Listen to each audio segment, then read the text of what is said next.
Hello again YouTube, joining me again from the delights of the Ogwen Valley. Decided to do a quick midweek micro adventure. Haven't really been getting out as much this year as I would have wanted to, so doing a quick Thursday overnighter before getting back to work on Friday. So I'm down the Ogwen Valley. I'm just walking down to where I'm headed, which is actually up for an overnighter on somewhere called Eryri, which loosely translates as head of the black hound or head of the black wolf. So yeah, it's not one of the more well-known mountains here in Eryri, Snowdonia, or even in Ogwen Valley. So hopefully going to be a bit quieter, and yeah, I'm looking forward to, after a busy week, looking forward to a bit of peace and quiet up there on the summit with a lovely view over the rest of the Ogwen Valley. So join me as we make our way up. See you in a bit. So this is the start of where we're headed. The old Welsh water path here, which will take us up in that direction towards Penhelgi D.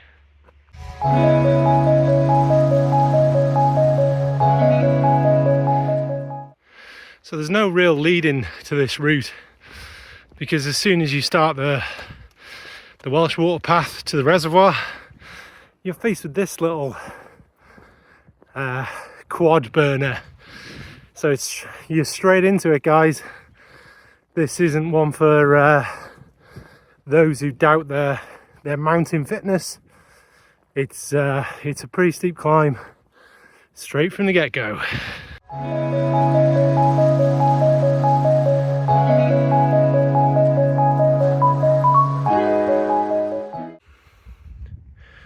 So we're about 40 minutes in, I think.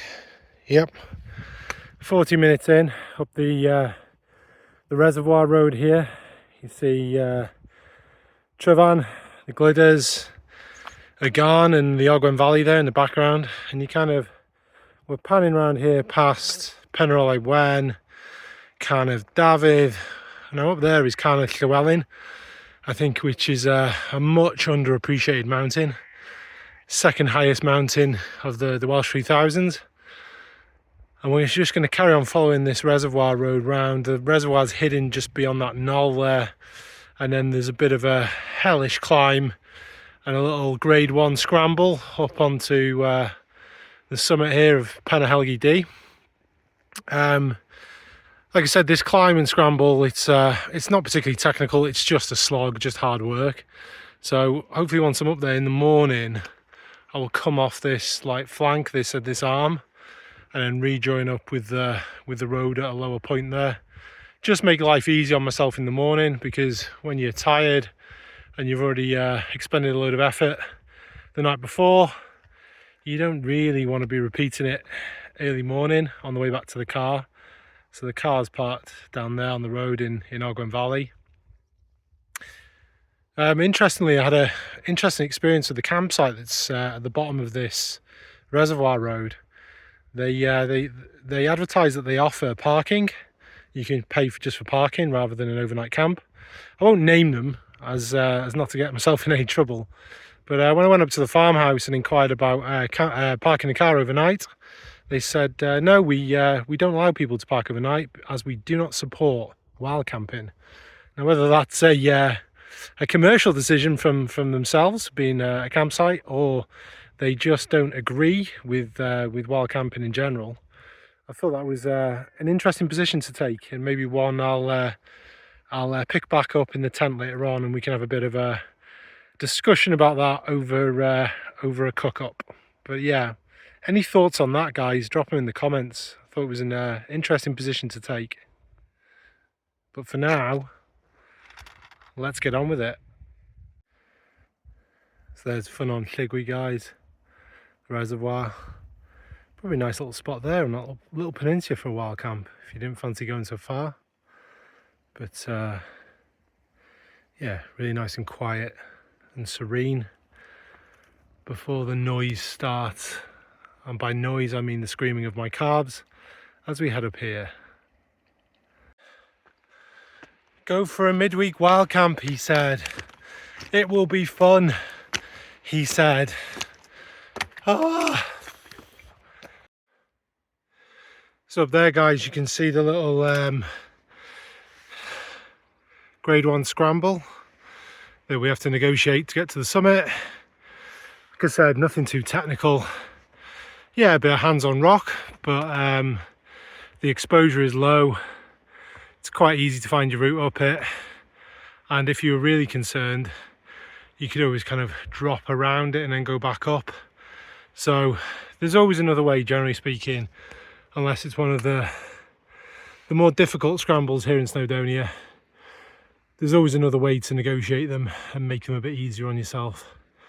But yeah, there's the view back down a Bright, the arm, down to the reservoir and back where we've come from. Cracker of a day as well. Cracker of a day, as they say. Terrible Irish accent, but one of my favourite Instagram accounts, who by an Irish guy, comedian called 3 Bucks Left, and he just he talks a bit of nonsense and downs a few Guinness on camera, and that's one of his sayings. Cracker of a day. So close-up view of the summit scramble there, guys. It's taken me, minus a couple of stops, to have a natter for you guys. It's taken me probably an hour and 15 from the car. Now, I've not been, you know, absolutely gunning it, but I have had a couple of stops. So, and I've not been, I guess I haven't been hanging around either. I've been moving at a pretty decent pace. So about an hour and 15 from the A5 up to here at my current levels of fitness. I've been fitter in the past. I've been less fit in the past, but just to give you an idea of what it might take you to get to this point as well. Carneddau there again in the background.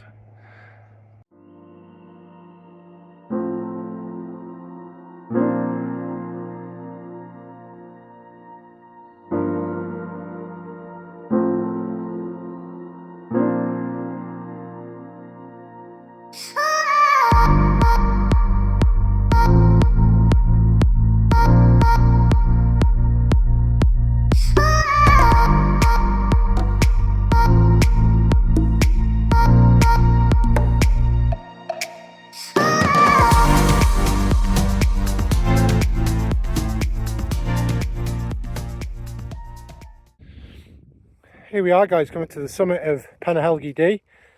Some fresh horse poo heading up towards the summit.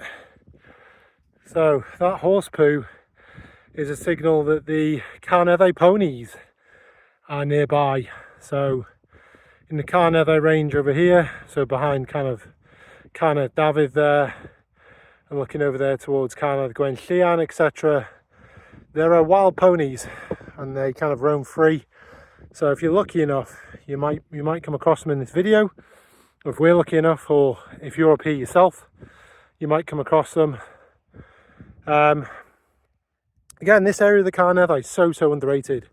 This is the largest area above 3,000 feet outside of Scotland, I believe. Don't take my word for it, look it up. But if you're looking for some solitude, if you're looking for some, as close as you'll get to wilderness in the northwest, because the lakes is too busy for me to be classed as wilderness. Maybe outside of the Peak District, then the Carneddau is it, guys. It's where you will find some solitude. And as if by magic, guys, speak and they shall appear. There are 1, 2, 3, 4, 5, 6 of the Carneddau ponies. Just having a graze here on the summit of Ponies D, which is pretty flat and featureless after that scramble. But I mean, check that out for a sunset. It's pretty epic. I wouldn't usually combine a wild camp with a scramble, but in my opinion, guys, I do like my scrambling. I scramble outside of the videos I make for YouTube. I might make some scrambling videos separately. That little scramble there up to the summit of Carneddau D, it's rated as a grade 1 in many guidebooks. I would at best call that a grade 1 minus. It's a very, very easy grade 1 scramble. Hardly any need to put hands on the rock. Yeah, very, very easy scramble. Nothing technical at all. Anyone with a basic level of hill walking ability and fitness should be able to do that, no problem. Now this almost looks like I kind of planned for it, but more ponies, more ponies, more ponies. Looks like I'm camping with the ponies tonight.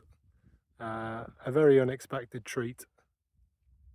So this is looking down back towards the route I'll be taking in the morning, back down a Braich, the arm. I'm just trying to find a flattish spot here near the summit, which is always the challenge with wild camping.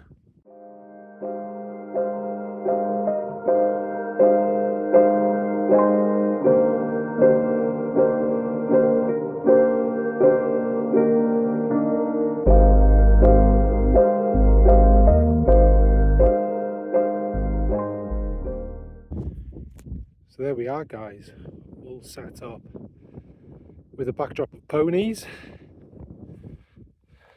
The sun is going down. I haven't got much daylight left. It's quite breezy off the summit here of Carneddau D. Breezier than I was expecting. As you can see, the Stratospire Ultra in this material is pretty breezy, I reckon. Breezier than I expected, maybe 5 mile an hour, 10 mile an hour. I think it was forecast 2 or 3. So I was expecting it to be dead still. But even with that constant breeze, you know, you can see it there on the grass. Just nothing on the tent, very silent. And that's going to help with, obviously, any condensation. And hopefully the breeze keeps the midges away from that, because I have a habit of getting eaten alive. But look at that sky, guys. Love it.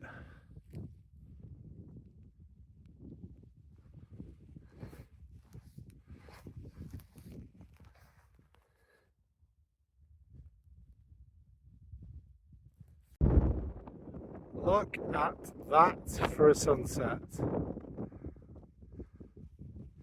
Now, if you watch a lot of YouTube channels, and one of the guys who inspired me back in probably 2019, just before the pandemic, inspired me to get back into mountaineering, the outdoors, wild camping. Solo summiter, a guy called Dave. Can't remember his second name, but I'm sure it'll come to me. Dave has a little saying once he's climbed a hill, or a mountain in fact. He says, "Time for a brew with a view." Well, I'm gonna try and come up with my own here, and I enjoy a beer or two, especially when I'm wild camping. So I'm gonna patent or trademark beer as the souvenir for that.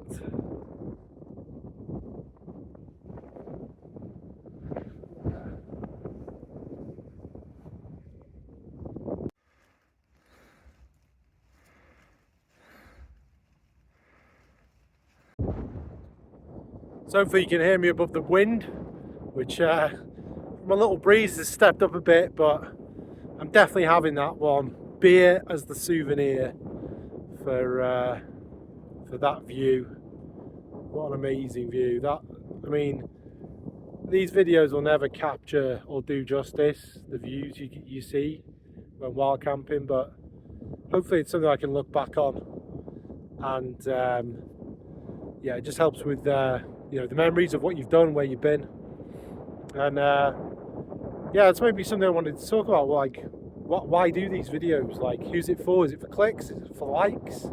Is it for, you know, people to watch the channel, engagement, or whatever? To be honest, like I said, it's about inspiring people to do it. I'm only doing this because I had a form teacher who used to take me out mountaineering when I was in high school, and then I loved it, and that got me on to scouting and Duke of Edinburgh and stuff like that. But then I never kept up with it, and it kind of fell by the wayside in my 20s. The odd trip here and there, but nothing major. But then I picked it back up in my 30s, and then it's really, since 2019, since getting inspired again by the likes of Dave, solo summiteer, the likes of Paul Messner. I've really appreciated getting back in the mountains and appreciated what is essentially on my doorstep. This is an hour away from me, so it's an absolute crime I've not spent more time up here. So yeah, the aim is to inspire others to do it. If you end up watching this video, hopefully it makes you think you could do this.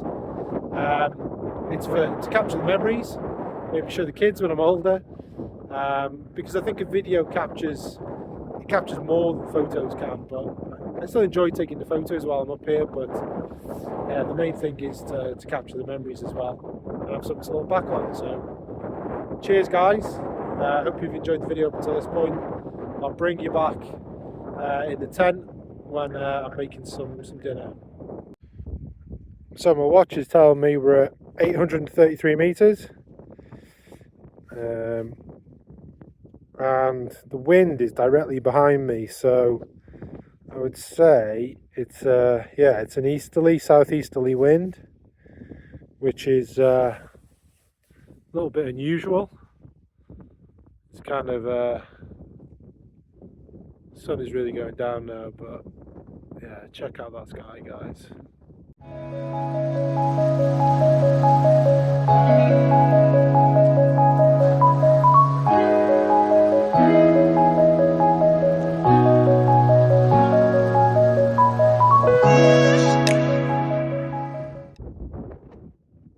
Check out the moon.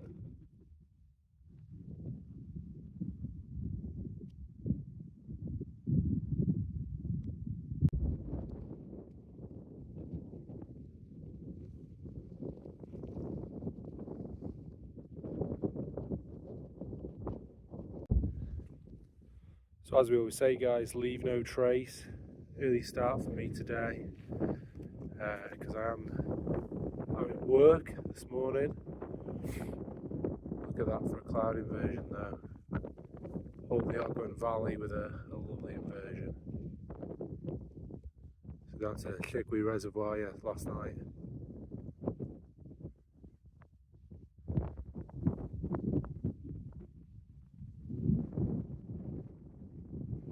So I hope you enjoyed this one, guys, and join me on the next one, hopefully. Sun just coming up in the background there.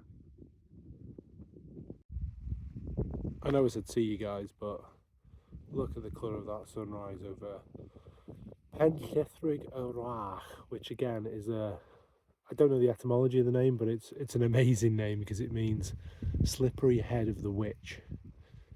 But yeah, this inversion, something special this morning.